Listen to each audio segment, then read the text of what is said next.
Focus on your skills, focus on your talents. Dahil yung talents binigay sa atin ng ating Diyos yan, binigay sa atin ng ating Panginoon yan, para iyon yung dadaluyan ng mga grasya papunta sa atin.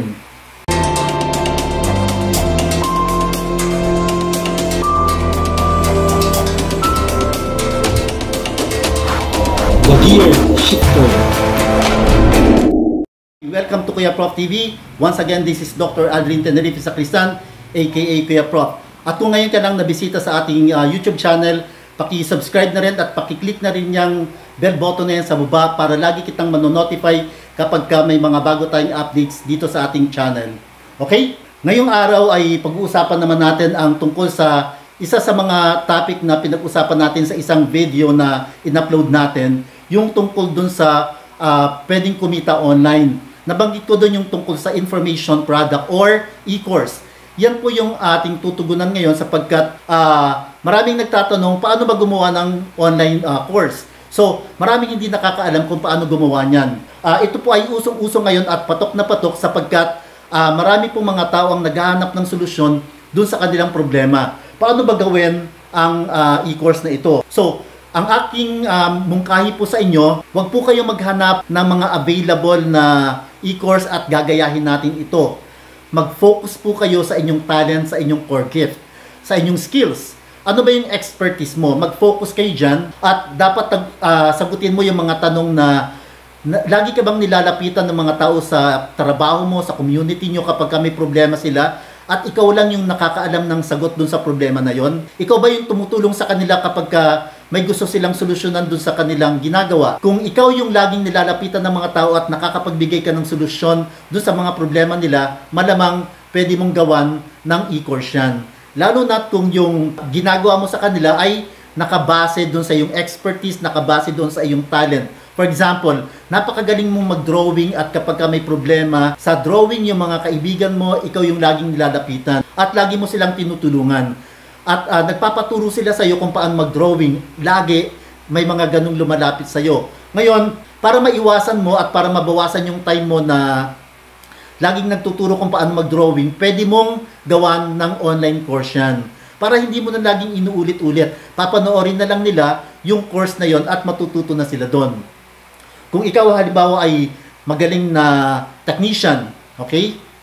Tubero, cellphone repairman, kung magaling ka sa mga bagay na yon, pwede mong gawa ng e-course yan. At yung mga gustong matuto gumawa o mag-repair ng cellphone, maging magaling na tubero, maging magaling na repairman, pwede sila mag-enroll dun sa e-course na gagawin mo.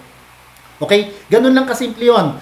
Focus on your skills, focus on your talents. Dahil yung talents binigay sa atin ng ating Diyos yan, binigay sa atin ng ating Panginoon yan, para iyon yung dadaluyan ng mga grasya papunta sa atin. Kaya kung sinasabi nila na magaling ka naman yan, talent mo naman yan, baka libre na lang. Hindi po laging libre yung pagbibigay mo ng serbisyo sa kanila. Tandaan mo na yung talent na yun, yung skills na yun ay binigay sa iyo ng ating Panginoon para gamitin mo, para kumita ng pera at para matustusan mo yung pangangailangan ng iyong pamilya. Hindi laging libre yon. Hindi laging libre. Hindi makakatulong na laging libre lang. Syempre, may mga pagkakataon na ililibre mo yung kaibigan mo. Pero dapat kumikita ka gamit ang iyong talento. So, you have to start making profit from your talent. Importante po yan. At nagtuturo po tayo kung paano talaga gumawa ng mga e-course, kung paano talaga mag-focus sa kanilang talent, kung paano i-maximize yung kanilang skills para daluyan ng mga grasya ng ating Panginoon mula sa iba papunta sa iyo. Okay? At pag dumadaloy na yung grasya na yan, unti-unti makakapagbahagi ka na rin sa iba. Lagi nating tandaan na kapag gagawa tayo ng e-course, gagawa tayo ng online course, dapat mag-focus tayo kung anong meron tayo. Sabi nga nila, you cannot give what you do not have. Kung hindi ka naman magaling sa pagsusulat, bakit ka magtuturo kung paano magsulat? Dapat ang ituturo mo, yung meron ka. Dapat yung ibabahagi mo, yung meron ka. Yung magaling ka sa isang bagay, yun yung ituturo mo sa kanila. Napaka-importante niyan.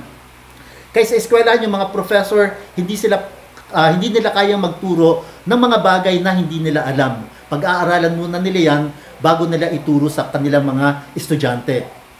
Ganon din sa paggawa ng e-course. Kung gagawa ka ng e-course, dapat yung expertise mo, dapat yung talent mo, dapat yung alam na alam mong gawin. Yun yung gagawin mo ng e-course sapagkat ibabahagi mo lang sa kanila yung expertise mo. At pag binabahagi mo yung expertise mo, syempre, babayaran ka nila. At ang suggestion ko, mag-focus ka dun sa mga high-paying skills. Dahil kapag high-paying skills yung gagawin mo ng e-course, definitely, mas mahal din yung presyo, mas mahal din yung rate na ibabayad sa'yo. So, yun lang po yung mga dapat nating tandaan sa paggawa ng e-course.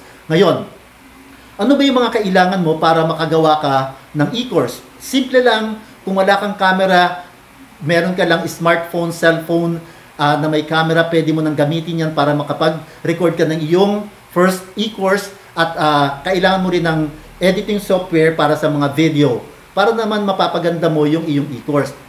Malalagyan mo ng konting effect, malalagyan mo ng konting music, at magagawan mo ng mga iba't ibang mga graphics para na mas maging kaaya-aya, maging kahali-halina, maging attractive dun sa iyong mga magiging estudyante. Okay? Yun lang po. Napakasimple lang gumawa ng e-course. Kung hindi mo talaga alam yung technical aspect ng paggawa ng e-course, pwede mo akong kontakin. Pwede mo akong maging coach.